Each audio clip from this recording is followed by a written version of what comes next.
always has been Bloomberg Opinion. You can hear Bloomberg Opinion editorials every weekday at this time, and terminal customers can read more at OPIN Go. It's just before 6:39 on Wall Street. Time for the Bloomberg Green Report. Here's Bob Moon. Forget this part of what you learned as a kid. It's not easy being green. Actually, for businesses, it turns out it's not only easy, but profitable.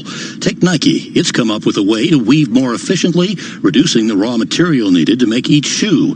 That's kept more than 3.5 million pounds of waste from reaching landfills since 2012. But the good news doesn't stop with the environmental impact. The company is spending less on labor, transportation, materials, and waste disposal. Those flimsy plastic water bottles sold by Nestle, the ultra-thin design has a smaller impact on the environment and pushes down packaging and shipping costs.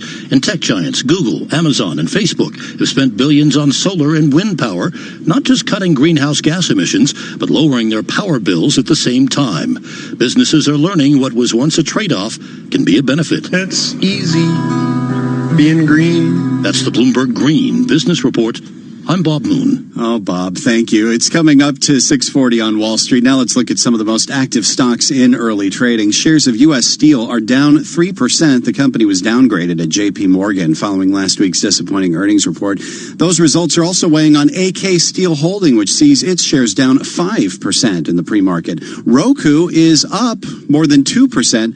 No apparent catalyst there, though it may be just a rebound from last week's record drop. Shares of Roku plunged 27% last week. Netflix is lower by almost 1%. HBO and Amazon both topped Netflix in Emmy Awards last night. HBO won 9, Amazon took home 7, Netflix grabbed 4 Emmys.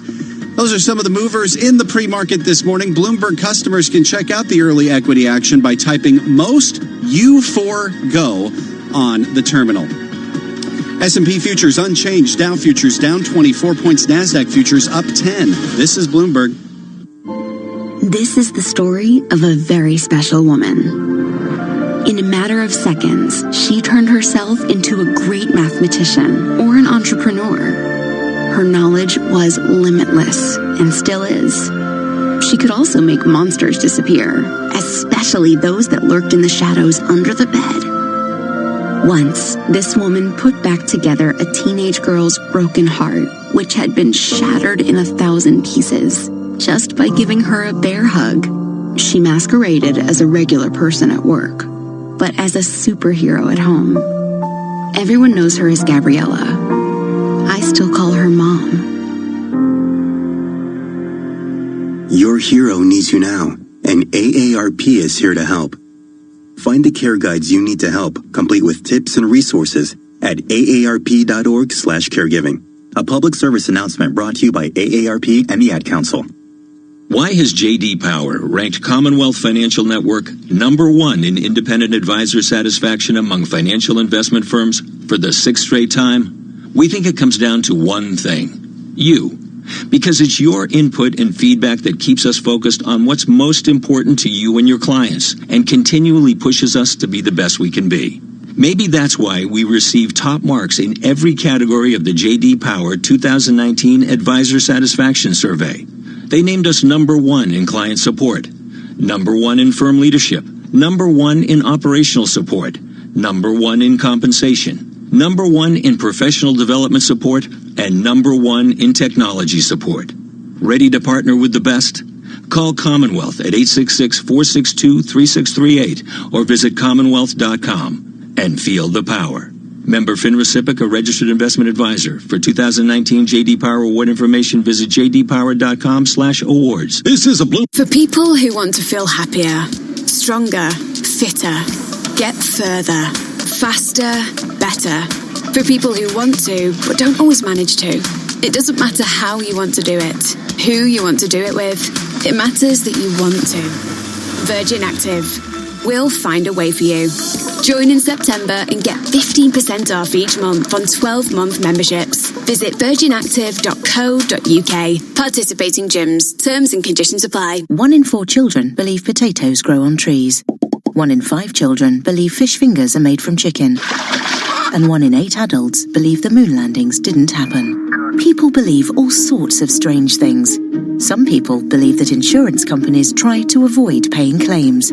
But last year, Zurich paid 99% of insurance claims made by their UK customers. Zurich, an insurance company you can believe in. To find out more, visit zurich.co.uk/99. Already looking forward to next summer? At Jet2 Holidays, we love taking you to your favourite sunny destinations, including Menorca, Antalya and the Algarve. So get ahead and book summer 2020 now. Jet2 Holidays. Package holidays you can trust. Abtranatal protected. We could play epic music, or we could speak in an overdramatic tone, or even set off fireworks. But that's just not smarty. Instead, we let our offer do the talking. Right now, you can grab 25% off our unlimited data SIM. That's just $18.75 a month with no speed restrictions, no credit check, and no long contract to tie you in. Now that's smarty. Just search Smarty Mobile and switch today. It's easy. Offer available for a limited time only. See smarty.co.uk for terms. Need to get your chocolate fix, like, now? Simply press the dashboard chocolate button to zap the chocolate of your choice right into your hand. A dashboard chocolate button chocolate teleporter will never happen. But with a new BP Me Rewards card, getting more of the treats you love more often will. Search BP Me Rewards to find out more. BP, every day, brighter. Get ready for Brexit on the 31st of October. Brexit will bring changes that affect businesses in many ways, particularly if you buy from EU suppliers, sell to EU customers, provide services to EU clients, and receive customer data from other businesses in the EU. Businesses need to prepare. Find out how at gov.uk/Brexit. Get ready for Brexit on the 31st of October. Connecting decision makers to a network of news and financial information 24 hours a day. Powered by more than 2,700 journalists and analysts in more than 120 countries. This is Bloomberg Radio. Now, a global news update. President Trump is expected to meet with Ukraine's president at the United Nations General Assembly this week. Amid reports Trump previously pressed President Volodymyr Zelensky to come up with political dirt on former Vice President Joe Biden. Correspondent Matthew Chance has more on the timing from Kiev. This is a meeting that has been in the offing for some time. It's something that Zelensky has been pressing for since his inauguration as Ukrainian president in May. 600,000 customers of the British tour company Thomas Cook are dealing with canceled travel and lodging reservations after the company closed down overnight. It's not known how many Americans might be affected, but John Defterios reports from London the British government has its hands full. This is 150,000 passengers that are stranded all about the world. The British Prime Minister Boris Johnson was suggesting that they'll work really aggressively to bring those passengers back, either by using existing routes and other carriers or by sending government planes. Stock futures basically flat this hour. I'm Michael Toscano. If there really were such a thing as business as usual, we are not seeing acceleration. You wouldn't need Lisa Abramowitz and Paul Sweeney. They talk about competition. Bloomberg Markets, weekday mornings at 10 Eastern on Bloomberg Radio. Bloomberg, the world is listening. Markets, headlines, and breaking news 24 hours a day at Bloomberg.com, the Bloomberg Business app, and at TikTok on Twitter. This is a Bloomberg Business Flash. And I'm Karen Moscow. It is 6:47 on Wall Street. Futures this morning are little change. Let's go to the first word breaking news desk for today's morning call. Here's Bill Maloney. Bill, good morning. And good morning, Karen. That's right. U.S. futures are quiet right now. Dow futures down 30 points. S&Ps are a little changed, and Nasdaq futures are higher by 8. The U.S. 10-year yield falls to 1.69%. Gold is up 3, and Shanghai fell 1% overnight. Well, European markets are also under pressure with 1% losses in Germany and Italy. Note that Thomas Cook collapsed as talks with creditors failed. Back in the U.S. on the economic front at 8:30, Chicago Fed, and at 9:45, market U.S. manufacturing and services PMIs. In other news, people familiar said that the WeWork board plans to meet today to discuss the fate of the CEO, and Piper said that Apple is seeing limited excitement for the iPhone 11. Wrapping things up, Continental Resources was downgraded to neutral at Citigroup, Alcoa downgraded to neutral at Goldman Sachs, U.S. Steel was downgraded to neutral at J.P. Morgan, and Chewy was upgraded to buy over at Nomura Instinet. Live from the first breaking news desk, I'm Bill Maloney. Karen? Bill, thank you. To hear live breaking news over your Bloomberg, type squawk on your terminal, SQUAWK, and that's a Bloomberg Business Flash. Now here's Michael Barr with more on what's going on around the world. Michael. Karen, President Donald Trump said he doesn't plan to meet Iranian President Hassan Rouhani during the United Nations General Assembly this week, while leaving open the possibility that he might. The president had talked up the possibility of meeting Rouhani until the attack this month on Saudi oil fields, which the Trump administration has blamed on Iran. House Intelligence Committee Chairman Adam Schiff said Sunday that impeachment may be the only remedy to President Trump's refusal to make public a whistleblower complaint and transcript of a phone conversation he had with Ukraine's president. In football, the Giants won. The Jets lost to the Patriots 30-14. The Ravens and Raiders lost. The 49ers won. The Redskins play the Bears tonight. In baseball, the Yankees and Mets won. The Red Sox won along with the Orioles and Giants. The Nationals and A's lost. Global news 24 hours a day, on air and at TikTok, on Twitter, powered by more than 2,700 journalists and analysts in more than 120 countries. I'm Michael Barr. This is Bloomberg, Nathan. Michael, thank you. We are live from the Bloomberg Interactive Brokers Studios. We're at 6:49 on Wall Street. Time now to check on what's going on in D.C., where the Trump administration is pursuing increased sanctions against Iran following an attack on Saudi Arabia's oil infrastructure that Secretary of State Mike Pompeo has called an act of war. Pompeo appeared on 3 Sunday morning talk shows to defend the strategy, including ABC's This Week. President Trump's strategy that we laid out now 2 years ago is working. We are well on our way to forcing the Iranian regime to ultimately make the decision to become a normal nation. That's all we've ever asked. Iran says Houthi rebels in Yemen launched the attack. Foreign Minister Javad Zarif was asked on CBS's Face the Nation whether Iran can avoid war with the U.S. No, I'm not confident that we can avoid a war. I'm confident that we will not start one. But I'm confident that whoever starts one will not be the one who finishes it. The administration is also defending President Trump's July 25th phone call with the new leader of Ukraine. It's reportedly at the center of a whistleblower complaint. Did the president pressure Ukraine to investigate former Vice President Joe Biden's son? The timing is obviously incredibly suspicious. There was also a pending vote in the Appropriations Committee that was going to require next year's aid to be released outside of the discretion of the president. There are likely a bunch of different explanations. Political pressure was mounting on the president from Republicans. Democratic Senator Chris Murphy on NBC's Meet the Press. Pompeo addressed the controversy on Fox News Sunday. I've watched this president evaluate how and when and to the extent we should provide support to Ukraine, both defensive systems and other foreign assistance. We've been at the center of that.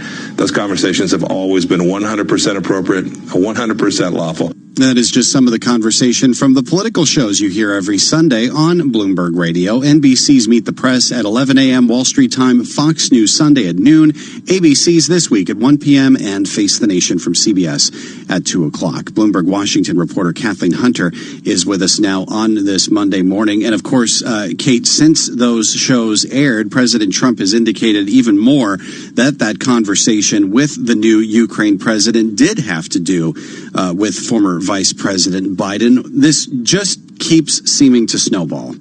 It does, and it seems as though Trump's tactic here is not to deny that the phone conversation occurred, nor to deny that Biden was even discussed in the conversation. He's seeming to want to focus on his allegation, his counter-allegation, I guess, that Biden has done something wrong here. That Biden essentially, there's a largely debunked accusation out there that Biden essentially asked Ukraine to back off this investigation into his son. And so really what we see here is Trump trying to make it about whether or not Biden did something wrong rather than whether or not he did something wrong himself. Yeah, it's tough not to draw or try to draw a parallel here between this seeming strategy and what the president did in his contest with Hillary Clinton in 2016, trying to turn controversy against her to his advantage. Absolutely. I mean, it's straight out of the Lock Her Up 2016 Hillary Clinton email playbook in that sense. He's obviously looking ahead to Biden. He has been all along looking ahead to Biden, it seems, based on and kind of reading the tea leaves in his tweets, looking at Biden as a potential general election opponent. And I think that what he's looking to do here is kind of muddy the waters when it comes to an allegation against him. In 2016, it was the allegation that he had improper ties with Russia. And now it's an allegation that he's asked essentially for, he's put pressure on the Ukrainian president to do something that would benefit him politically. And so once again, in 2016, it was talking about the emails and turning the tables in that regard. Now, this time around, we're seeing him turn the tables or try to turn the tables in terms of making it about Biden and whether or not Biden did something wrong. And of course, the big difference here now is that if these allegations are true, it's the president doing this as opposed to a candidate trying to turn a scandal to his advantage. So where does that leave things?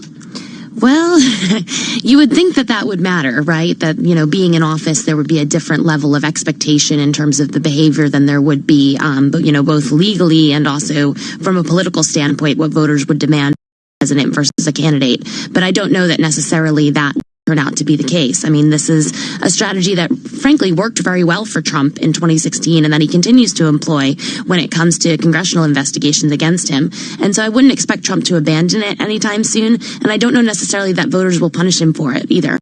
But does this put more pressure on Democrats in terms of the investigations that they've been pursuing against the president? We're hearing a lot more talk of impeachment. And, we heard from Adam Schiff, the House Intelligence Chairman, saying the president may have crossed a Rubicon here.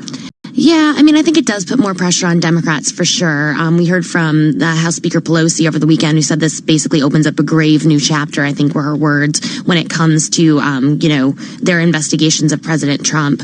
However, impeachment has always been a bit of a hot potato for Democrats. They're not sure if they're really going to face political backlash for trying to pursue impeachment. So in some ways, having this added pressure on them, is a bit of a double-edged sword. It gives them some more momentum to pursue their investigations, but where those investigations lead and what the potential political blowback is of those investigations, I think is still a very open question. I guess the next potential catalyst we could be looking for here is the testimony coming up from the acting director of national intelligence, Joseph McGuire. He's going to be in open session this week before the House Intelligence Committee. Yeah, and that could be certainly will be a very closely watched session and could be, potentially an explosive session that could prove to be kind of an inflection point for this if we learn some new information or, if there is, depending on how Trump reacts to it, frankly. And so, this certainly has the potential to escalate. There's always been this open question of whether or not one of these kind of allegations against Trump really sticks and starts escalating to the point where it erodes his support among his base or among independent voters.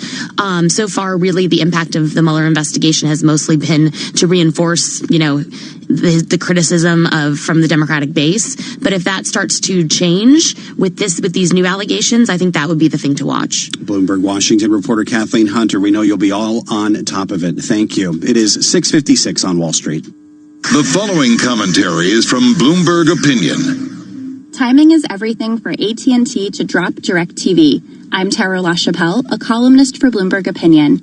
AT&T CEO Randall Stephenson is reportedly coming around to the right idea that the wireless carrier would be better off without its DirecTV business. Oddly enough, his decision could hinge on a legal trial in December that has little to do with his company, but everything to do with how far antitrust regulators can be pushed in the Trump administration. That's because the most logical way for AT&T to part with DirecTV is through some sort of combination between the satellite TV service and its closest rival, Dish Network. Stevenson and Charlie Ergen, the billionaire who controls Dish, may be awaiting the outcome